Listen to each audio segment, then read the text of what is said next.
Halo teman-teman semua, selamat datang di Dashboard of Export. Saya Brandon dan saat ini kita sudah kedatangan tamu yang sangat spesial sekali, Pak Handito. Apa kabar Pak Handito? Baik, Brandon. Nah Pak, jadi saya baru baca artikel nih. Nah, tentang pati sagu di Indonesia yang kalah dengan Malaysia. Nah, seperti yang kita ketahui, nilai ekspor pati sagu di Indonesia itu walaupun memiliki luas tanah yang lebih besar dibanding Malaysia, yaitu kita memiliki hampir 5,5 juta hektar atau sekitar 85% lahan sagu dari total di dunia. Namun, Indonesia tetap kalah dengan Malaysia. Salah satu penyebabnya yaitu modus oknum dari Malaysia yang mengimpor bahan baku sagu dari Indonesia, tapi tidak tercatat nih Pak. Di artikel yang saya baca nih, Menteri Perindustrian, kata Pak Agus Gumiwang, menjelaskan bahwa sagu dari Indonesia masuk ke Malaysia, kemudian diolah sedikit dan diekspor atas nama Malaysia. Hal ini menyebabkan nilai ekspor pati sagu di Malaysia pada tahun 2023 mencapai 15 juta US dollar. Sementara di Indonesia hanya sebesar 9 juta US dollar. Kendala ini mengakibatkan Malaysia lebih unggul dalam nilai ekspor pati sagu dibandingkan dengan di Indonesia. Ya, jadi sebenarnya itu biasa terjadi sih dalam perdagangan internasional, produk dari satu negara kemudian masuk di negara lain dan negara tadi yang kemudian mencatatkan ekspornya.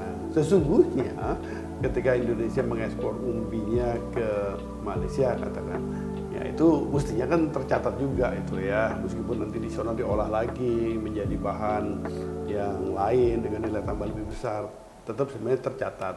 Kalau sampai tidak tercatat, nah itu tinggal masalah prosesnya ini, bisa jadi sesuatu yang tidak legal tercatat. Kalau semua dilakukan ekspor ilegal pasti tercatat. Tetapi lepas dari soal pencatatan, sebenarnya kita ini yang paling penting nomor satu adalah realitanya. Realitanya ekspor enggak kan gitu.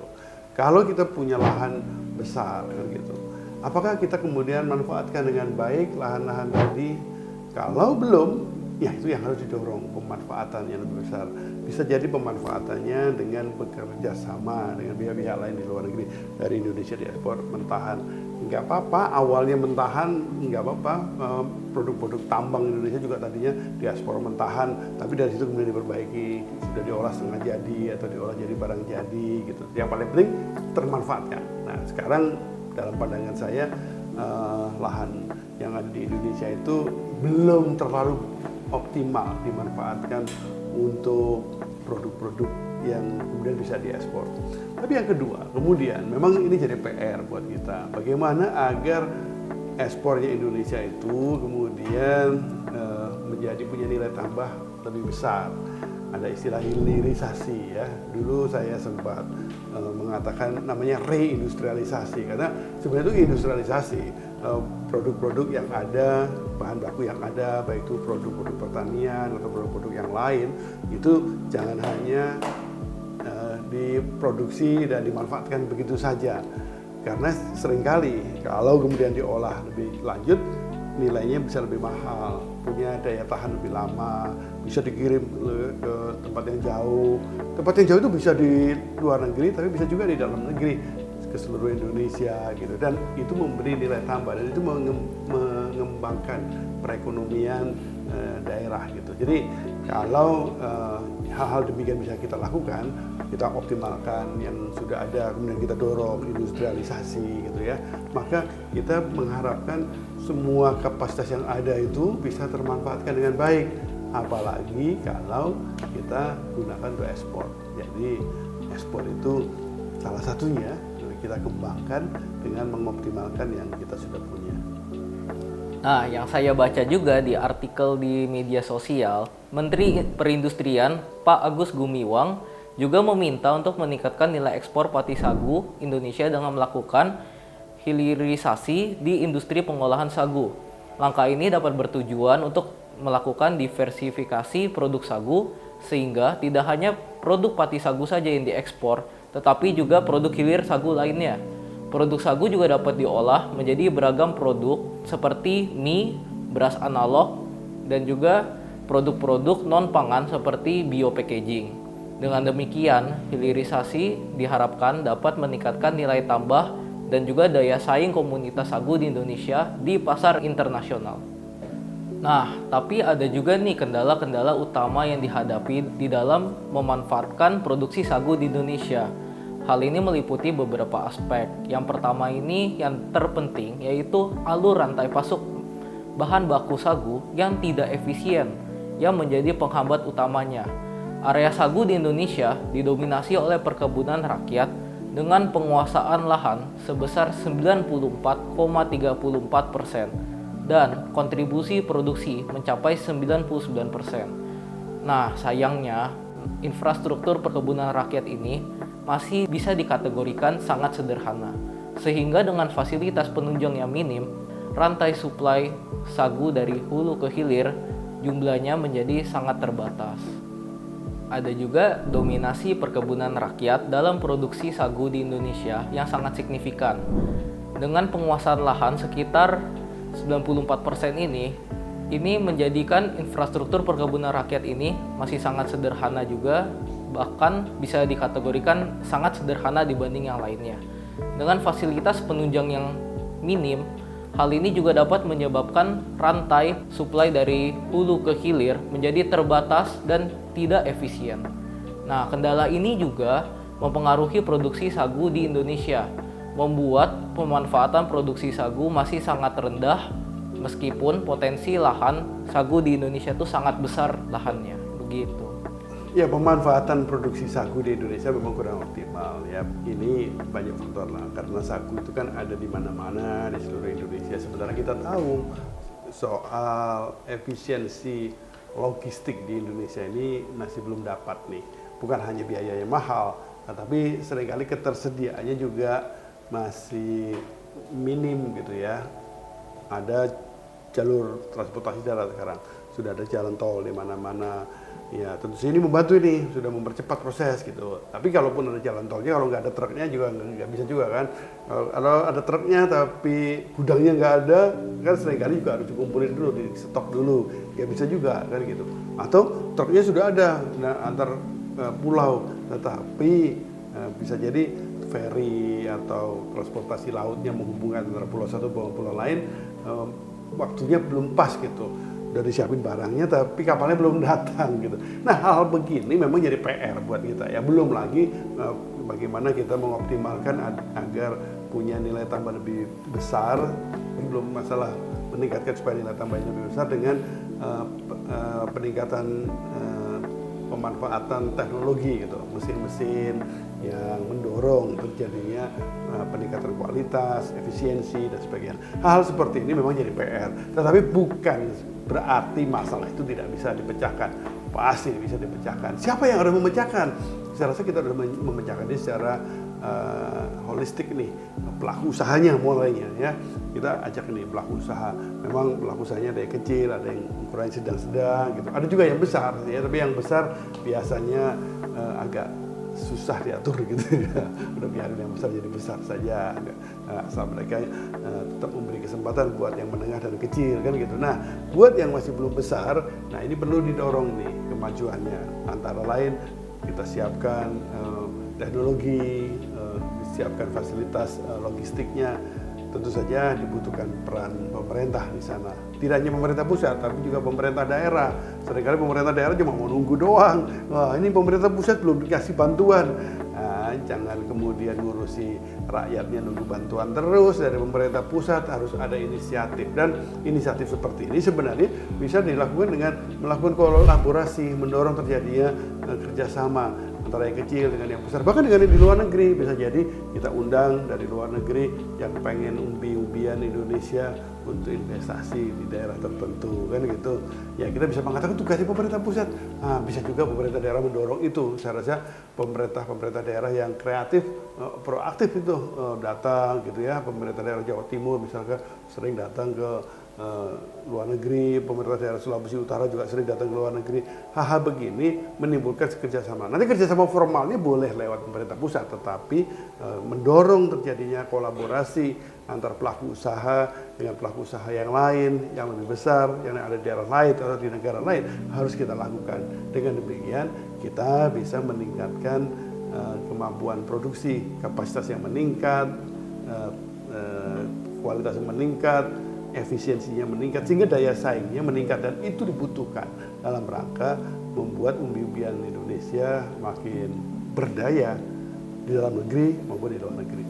Nah, sumber daya manusia (SDM) ini juga menjadi salah satu kendala dalam industri sagu di Indonesia karena masih minimnya tenaga kerja yang terampil dan berpengalaman dalam pengolahan sagu.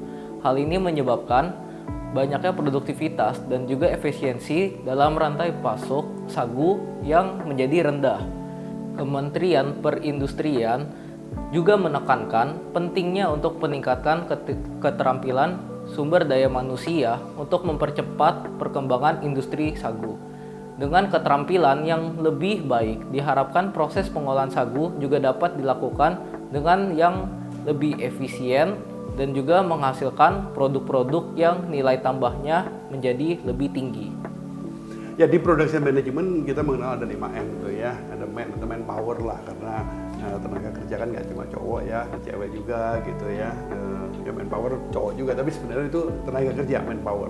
Yang kedua metode kerja kan gitu. Yang ketiga mesin ya, mesinnya ini mesin.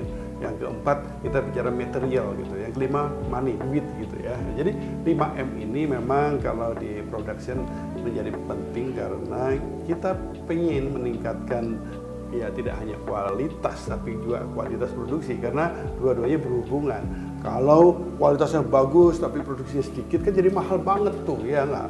Jadi kurang produktif itu, nanti biayanya mahal, nggak bisa bersaing kan gitu ya. Demikian juga kalau murah tapi kualitasnya asal-asalan, repot juga. Dibutuhkan metode yang baik, metode kerja yang baik, dibutuhkan mesin, alat produksi yang baik, karena itu juga sekaligus meningkatkan kualitas tapi juga sekaligus juga meningkatkan efisiensi ya gitu. Jadi tentu saja juga nanti dibutuhkan juga ada bahan baku gitu, material kan gitu. Kalau kita bicara produksi dan nanti juga dipasarkan ke luar negeri, umbi-umbian Indonesia, ya kita perlu bahan bakunya. Tapi kalau bahan baku doang, nggak ada yang lain-lain kan nggak bisa juga gitu. Ini harus bersama-sama kan gitu ya. Material penting gitu kan. Tapi material itu juga yang tersedia secara kontinu kan gitu. Apalagi kalau untuk ekspor kita butuh bahan-bahan baku, katakan umbi-umbian tadi yang sudah terstandarisasi, yang keberadaannya juga kontinu.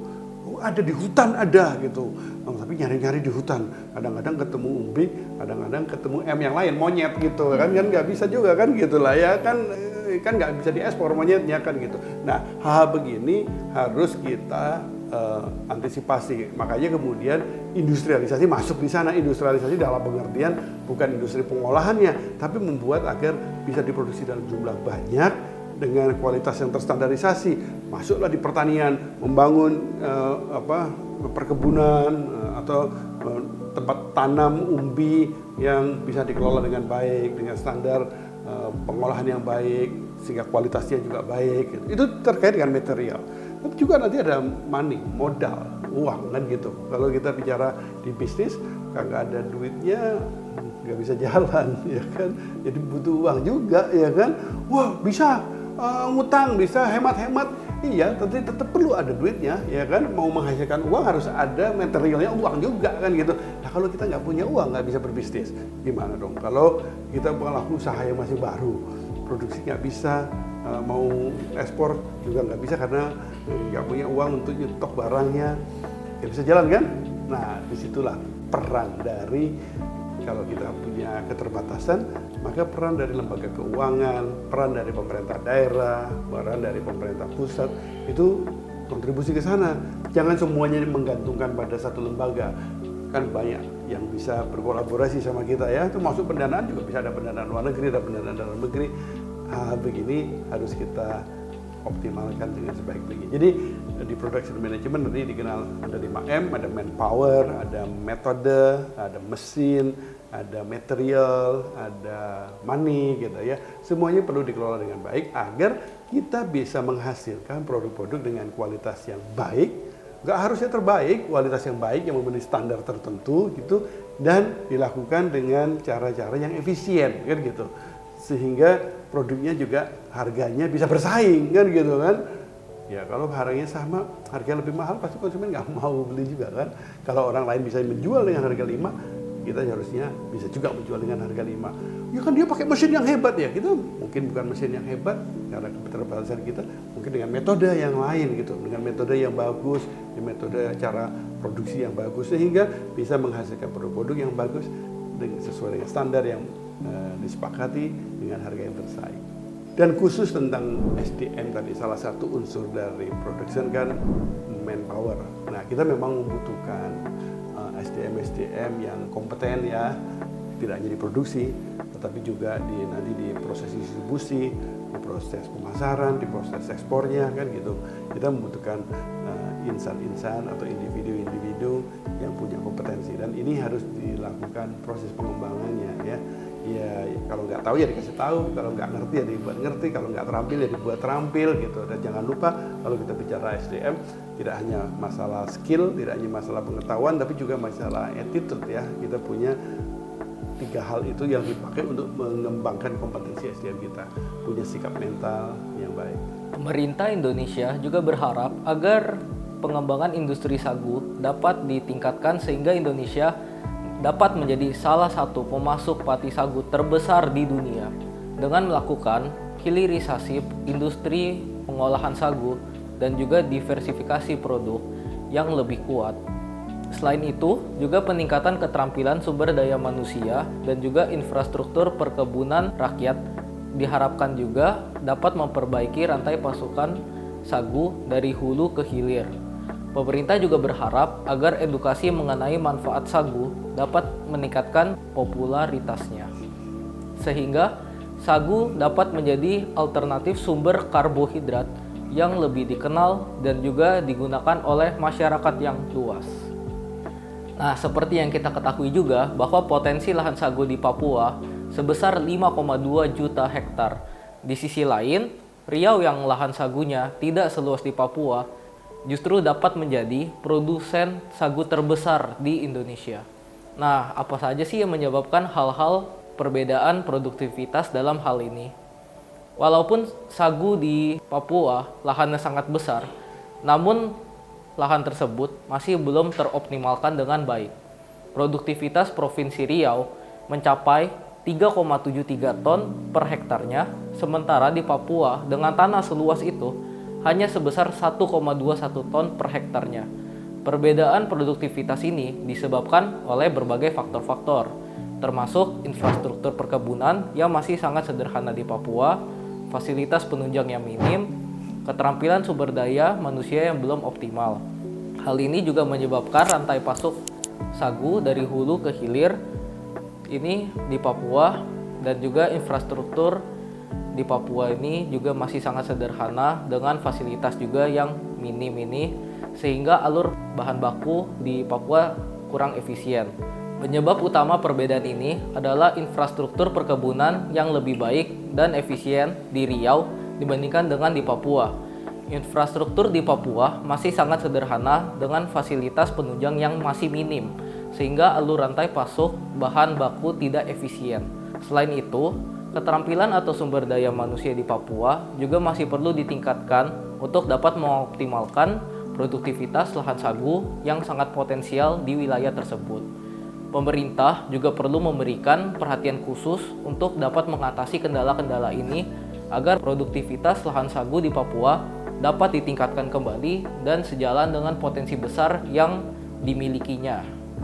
Ya, kalau kita bicara sagu gitu ya, saya tadi kan lebih banyak ingin melihat pati itu bisa dari umbi-umbian, dari sagu gitu ya. Kalau umbi-umbian kan dari ubi jalar gitu ya. Nah, dari situ bisa dicari patinya kan gitu ya.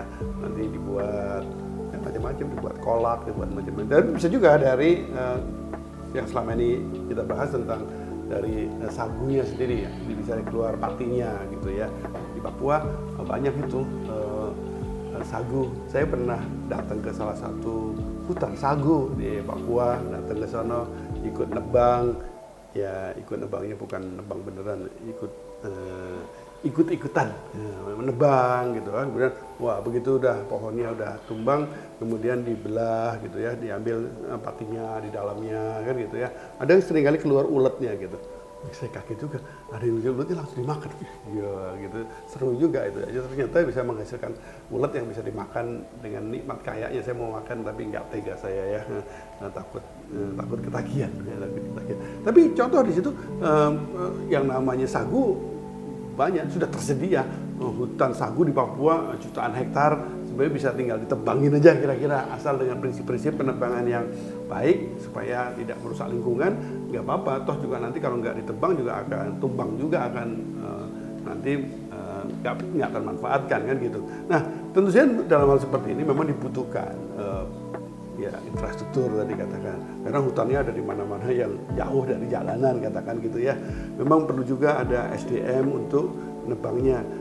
Apakah perlu dibuatkan pelatihan khusus untuk SDM untuk mengelola sagu atau menebang sagu? Mungkin iya, mungkin enggak, karena sebenarnya bisa juga yang begituan dipanggilkan yang sudah punya kompetensi, nanti sambil jalan yang belum belajar biar belajar kan begitu ya, karena luas sekali yang bisa dimanfaatkan. Jadi hal-hal begini saya rasa perlu kita dorong gitu ya.